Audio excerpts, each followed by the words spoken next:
وأصحابه أجمعين أولي الصدق والصفاء. أما بعد فأعوذ بالله من الشيطان الرجيم.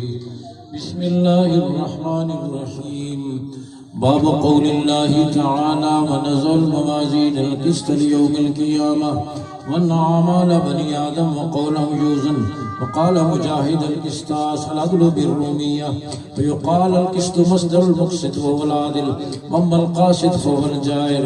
وبالسند المتصل منا إلى الإمام الحافظ أمير المؤمنين في الحديث محمد بن إسماعيل البخاري الجوفي متعنا الله بعلومه قال حدثنا أحمد بن أشقاب قال حدثنا محمد بن فضيل عن عمارة بن القعقاع أبي زرع عن أبي هريرة رضي الله عنه قال النبي صلى الله عليه وسلم كلمتان حبيبتان للرحمن خفيفتان على اللسان ثقيلتان في الميزان سبحان الله وبحمده سبحان الله العظيم. اللهم صل على محمد وعلى آل محمد كما صليت على إبراهيم وعلى آل إبراهيم إنك حميد مجيد.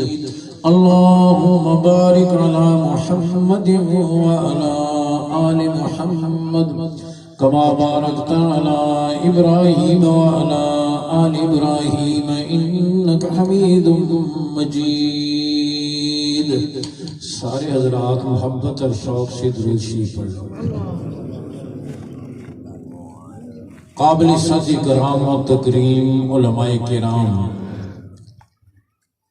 محترم و مکرم جامع المحاسن پیکر اخلاص حضرت مولانا سید حضرت اللہ شاہ صاحب دامت فیضون، فاضل نوجوان استاذ العلماء پیکر اخلاق حضرت مولانا مفتی ناصر محمود صاحب دامت فیضون، اس ادارہ کے سرپرست محترم و مکرم حکیم قاضی حبیب الرحمان صاحب دامت برکاتہم، اور محترم و مکرم استاذ الحفاظ استاذ القراء حضرت مولانا القاری محمد اشرف صاحب دامت فیضون، میرے بزرگوں، بھائیوں، عزیزوں، میری پردہ نشین بہنوں اور بیٹوں، میں مشکور ہوں میزبان محترم عزیز محترم اس گلشن کی بہاروں کے نگہباں حضرت مولانا محمد عابد تنولی صاحب کا کہ انہوں نے آج کے اس مبارک پروگرام میں انہوں نے شریک کیا. چند دن پہلے بھی میں جمعہ کے لیے آیا تھا اور پھر لسن نواب ہمارے شاہ صاحب کے ادارے میں بھی پروگرام تھا. آج جیسا کہ حضرت نے فرمایا ہے مجھے 4:45 بجے پنڈی جنازے میں پہنچنا ہے. آنے کی کوئی صورت نہیں تھی آج، میں معذرت کرتا، لیکن حضرت مولانا عابد صاحب کا حکم اور اصرار تھا تو میں نے کہا کسی درجے میں حاضری ہو جائے. ہمارے مخدوم و محترم حضرت مولانا ظہور احمد علوی صاحب دامت فیضون جامع گفتگو فرما چکے ہیں. اس وقت کم ہے، بخاری کی اس حدیث کے متعلق بھی کچھ عرض کرنا ہے، کچھ مدارس کے متعلق، کچھ آپ حضرات سے بھی گزارشات کرنی ہے اور مجھے 2 بجے تک اپنی بات مکمل کرنی ہے. میری درخواست ہوگی آپ توجہ فرمائیں. میں یہ عرض کرنا چاہتا ہوں کہ یہ دینی مدارس دین اسلام کے قلعے ہیں، دین کی ساری بہاریں انہی کی وجہ سے ہیں.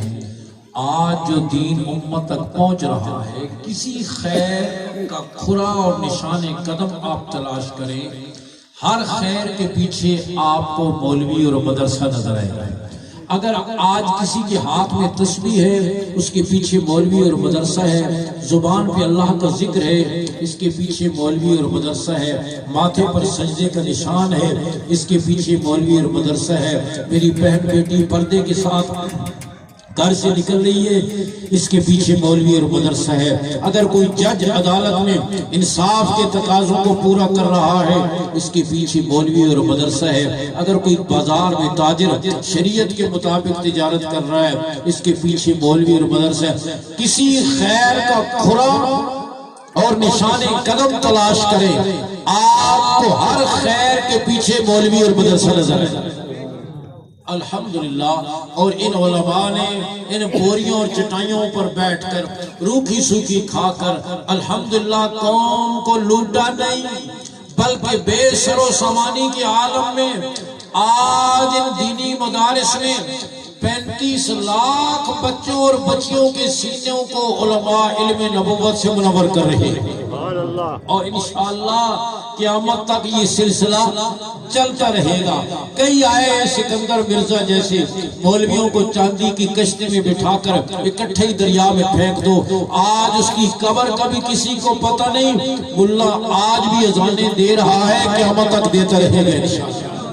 الحمدللہ ان علماء نے کہیں شہر میں، کہیں دیہات میں، کہیں پکی عمارت میں، کہیں کچی عمارت میں، کہیں دری پر بیٹھ کر، کہیں بوری اور چٹائی پر بیٹھ کر، روکھی سوکھی کھا کر، دہشت گردی اور انتہا پسندی کے تانے سن کر بھی الحمدللہ قوم کا رشتہ کلمے سے ٹوٹنے نہیں دیا۔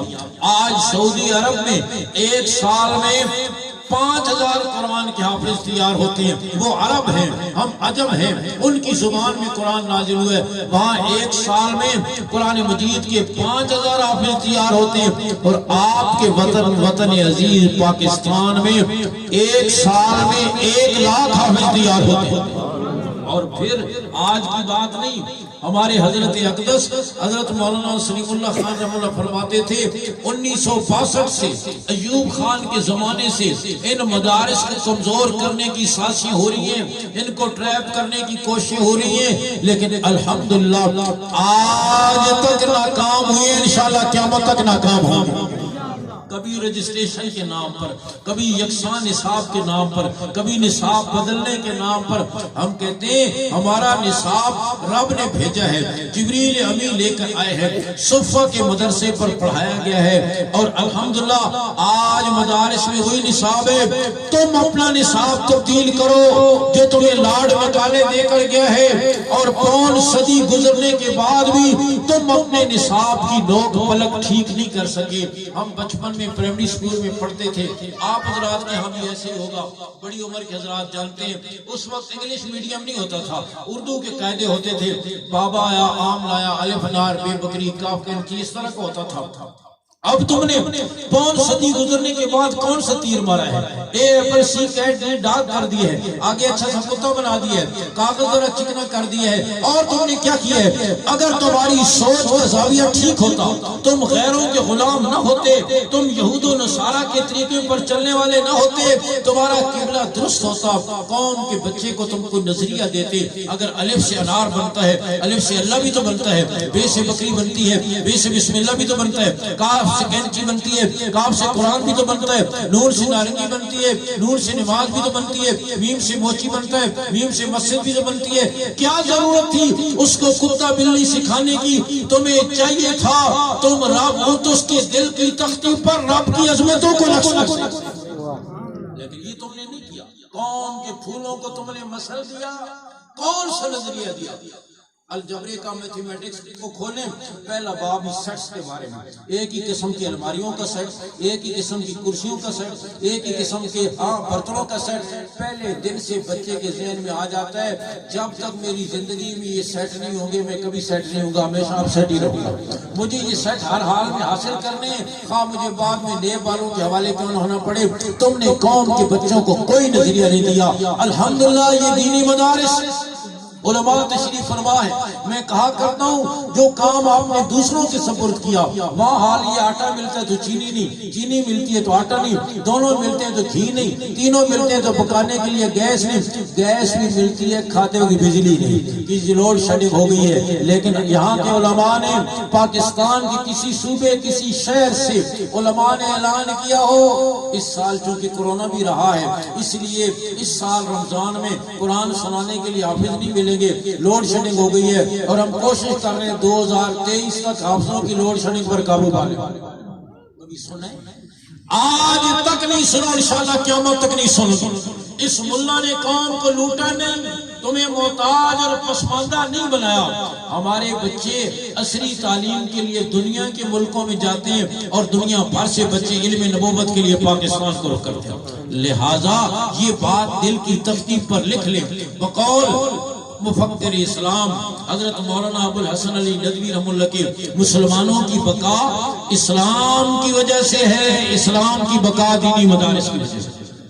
کہو میرے ساتھ، مسلمانوں کی بقا کہیں کہیں سر مسلمانوں کی بقا اسلام کی وجہ سے ہے، اسلام کی بقا دینی مدارس کی وجہ ہے، مسلمانوں کی بقا اسلام کی وجہ سے، اسلام کی بقا دینی مدارس رہیں گے، قال اللہ اور قال رسول کی صدائیں بلند ہوں گی، دینی مدارس ہوں گے، اللہ اللہ کرنے والے ہوں گے، اللہ اللہ کرنے والے ہوں گے تو پوری کائنات چلتی رہے گی، پوری کائنات قائم رہے۔ یہ مدارس قوم پر بوجھ نہیں، قوم پر بوجھ نہیں۔ آج کہا جاتا ہے ہمیں ڈاکٹر ضرورت ہے، انجینئر ضرورت ہے، سائنسدان ضرورت، ٹھیک ہے، ڈاکٹر ہمارے سروں کے تاج ہیں، انجینئر ہمارے سروں کے تاج ہیں، دل کی بند رگیں کون کھولے گا؟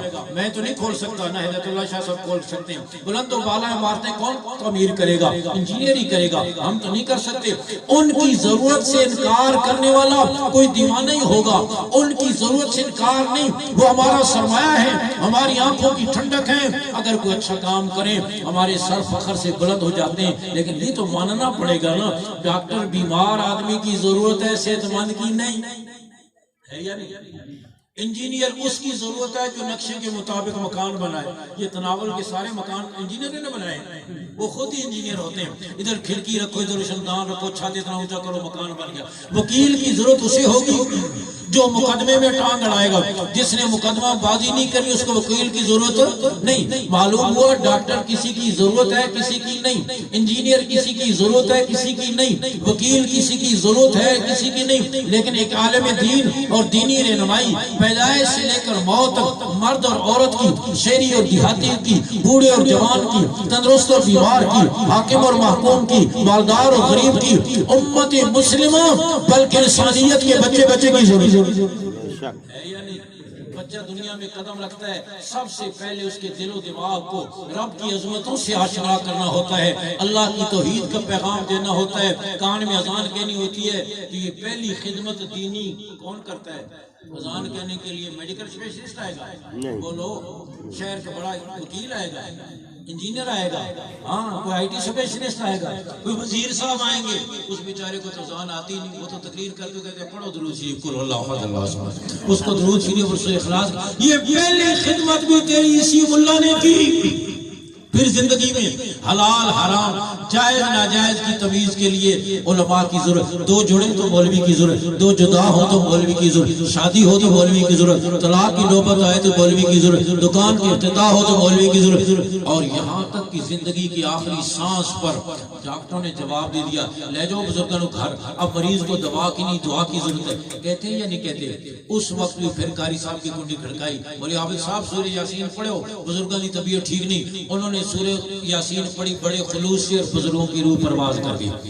اب روح نکلنے کے بعد دنیا کے کسی شعبے کی ضرورت، بولو ڈاکٹر انجینئر سائنس کسی کی نہیں، لیکن عالم دین کی اب بھی ضرورت ہے۔ سنت کے مطابق غسل کیسے دینا ہے، کفن کے کتنے کپڑے ہوں گے، جنازہ کیسے پڑھنا ہے، قبر کیسے بنانی ہے، روح نکلنے کے بعد کسی کی ضرورت۔ تیری پہلی خدمت بھی اسی ملا نے کی اور تیری آخری خدمت بھی یہی کرتا ہے۔ اسلام آباد میں ہمارے ایک دوست، ان کی مسجد کے پاس جمعے کے دن گدھا مر گیا، سی ڈی اے والوں کو فون کیا کہ گاڑی بھیجو یا وہ آ رہی ہے، لوگ جمعے کے لیے آئیں گے، تکلیف ہوگی۔ وہاں کوئی مسخرہ بیٹھا تھا، وہ کہنے لگا آپ کون بول رہے ہیں؟ انہوں نے کہا میں مسجد کے امام خطیب بول رہا ہوں۔ کہنے لگا یہ غسل کفن دفن تو آپ لوگوں کو ہی کام ہے۔ انہوں نے کہا کام تو ہمارا ہی ہے لیکن رشتہ داروں کو بھی اطلاع کرنی ہوتی ہے نا۔ یہ میں نے ٹیلی فون اس لیے کیا ہے کہ وارثوں کی اجازت کے بغیر تو نہیں نہ کرتے کچھ، ہاں یہ ٹیلی فون اس لیے کیا ہے کہ اطلاع ہو جائے کہ اگر رشتہ دار یہاں مرا پڑا ہے۔ یہ آخری خدمت بھی تیری ملا کرتا ہے۔ پھر دفن کرنے کے بعد تیرے رشتہ دار عزیز و اقارب مٹی ڈال کر پانی کا چھڑکاؤ کر کے فارغ ہو جاتے ہیں، اب بھی تیری قبر کے سرانے کھڑے ہو کر قرآن پڑھتا ہے۔ اب بھی تیرا محسن نہیں، علماء آپ کے محسن ہیں۔ یہ دینی مدارس آپ کی بقا کا ذریعہ ہیں، وجود کا ذریعہ ہیں۔ پھر خصوصیت سے بچیوں کے مدارس، مرد کا سنورنا فرد کا سنورنا ہے اور عورت کا سنورنا یہ نسل انسانی کا سنورنا ہے۔ ماں کی گود سنور جائے، ماں کی گود پاکیزہ ہو جائے، نسلیں سنور جاتی ہیں۔ جب گود پاکیزہ تھی، پیدا ہونے والے بچے امام ابو حنیفہ جیسے تھے، امام مالک جیسے تھے، امام شافعی جیسے تھے، حسن بصری جیسے تھے، غزالی جیسے تھے، رازی جیسے تھے، صلاح الدین ایوبی جیسے تھے، سلطان ٹیپو جیسے تھے، امام بخاری جیسے تھے۔ جب ماؤں کی گود پاکیزہ نہ رہی پھر پتر بھی پرویز مشرف جیسے نکلے، جیسا مال آپ کے سامنے آ رہا ہے آئے دن، ہاں یہ سارا مال، اس یاد رکھیں ان دینی مدارس کے ذریعے الحمدللہ گھروں کے ماحول بدل رہے ہیں، مردوں کے چہرے پر داڑھی کی سنت سج رہی ہے، جو گھر ترستے تھے قرآن کی آوازوں کو، آج الحمدللہ وہاں قرآن پڑھا جا رہا ہے، جہاں فرض نماز نہیں ہوتی تھی آج وہاں تہجد کی نماز پڑھی جا رہی ہے، جہاں پردے کا کوئی تصور نہیں تھا آج وہاں شرعی پردہ موجود ہے۔ ہمارے جاننے والے جیلم کے علاقے کے کہنے لگے میری بیٹی مدرسے میں پڑھتی تھی اور گھر چھٹی آئی ہوئی تھی اور میرا حال یہ تھا، میں کبھی نماز پڑھتا تھا کبھی نہیں پڑھتا تھا، کہا میں سردی کے موسم میں رات 10 بجے گھر واپس پہنچا، کھانا کھایا، رضائی سیدھی کی، بستر میں گھس گیا، بیٹی مجھے غور سے دیکھتی رہی اور دیکھ کر کہنے لگی ابا جی عشاء کی نماز، میں نے کہا بیٹا پانی ٹھنڈا ہے اور سردی اس وقت مشکل ہے، بیٹی کہنے لگی ابا جی میں 8 بجے سے پانی گرم کر کے آپ کے انتظار میں بیٹھی ہوں، آپ تشریف لائیں گے، میں گرم پانی پیش کروں گی اور آپ وضو کر کے نماز پڑھیں گے۔ کہا اس کی بات تیر بن کر میرے دل پہ لگی، میں نے رضائی پرے پھینکی، اٹھ کر وضو کیا، نماز پڑھی اور وہ دن اور آج کا دن میری نماز کبھی قضا نہیں ہوئی۔ الحمدللہ یہ انقلاب گھروں میں آ رہے ہیں ان بچیوں کے مدارس کے ذریعے، اور جیسے جیسے این جی اوز کی حیا باختہ عورتوں کی سرگرمیاں بڑھتی جا رہی ہیں کہ عورت کو حقوق دیے جائیں اور وہ بے دینی کا سیلاب لانے کی کوشش کر رہی ہیں، الحمدللہ اللہ رب العزت ان بچیوں کے مدارس کو بڑھا کر اور ان بے دینی کے سیلاب کے آگے وہ مضبوط بند باندھ رہے ہیں۔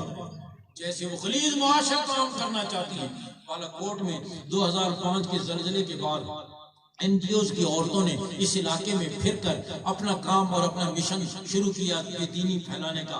ایک این جی او کی عورت بالا کوٹ میں گھر میں گئی، ہماری وہ بہن یا بیٹی جو گھر میں تھی، الحمدللہ اس کو علماء سے تعلق، مدرسے کی پڑھی ہوئی، اس نے اپنا جا کر زہریلا انجیکشن لگانا شروع کیا۔ دیکھ بہن دنیا کہاں سے کہاں پہنچ گئی ہے، ترقی کا دور ہے، یہ ماڈرن ایج ہے، میزائل اور ٹیکنالوجی کا دور ہے، تم یہی گھر میں پردہ لے کر بیٹھی ہوئی ہو۔ گھر کے کسی میں گائے بندی ہوئی تھی، کہ لئے یہ گائے بھی باہر نہیں نکل سکتی، تو بھی تبارك الذي نزل الفرقان على عبده ليكون للعالمين نذيرا